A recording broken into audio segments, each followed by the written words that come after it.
शांतीसाठी स्त्री संघर्ष या संस्थेच्या वतीने जवळपास पहिल्या अशा कार्यकर्त्या असाल की ज्या त्या प्रत्यक्ष ठिकाणी गेलात. गेल्या वर्षी 14 जुलैचा हल्ला झाला त्याच्यानंतर आणि त्या महिलांशी तिथल्या बोललात किंवा तिथे प्रत्यक्ष पाहिलं, तर तेव्हा तिथली स्थिती काय पद्धतीची होती आणि अलीकडच्या काळात तुम्ही पुन्हा तिथे भेट दिलेली आहे, तर अलीकडची परिस्थिती काय होती याचं थोडंसं प्रेक्षकांना तुम्ही सांगा. शांतीसाठी स्त्री संघर्ष हा आमचा जो मंच आहे तो कोल्हापुरातल्या हिंसेच्या पार्श्वभूमीवर आम्ही तयार केला आणि त्याचा उद्देशच असा होता की हिंसा कधीच कोणत्याही समाजाला कोणत्याही प्रश्नाचं उत्तर देऊ शकत नाही. आणि जेव्हा आम्हाला असं लक्षात आलं की देशामध्ये महाराष्ट्रामध्ये आणि कोल्हापुरामध्ये सुद्धा पश्चिम महाराष्ट्रामध्ये विशेषतः धार्मिक आधारावर ध्रुवीकरण करण्याचे प्रयत्न होत आहेत.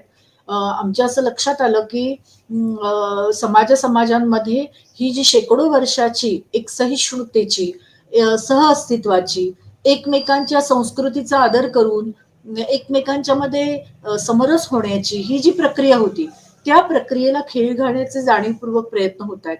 आणि जेव्हा कोल्हापुरात तशा पद्धतीची एक हिंसा झाली तेव्हा आम्ही हा मंच स्थापन केला.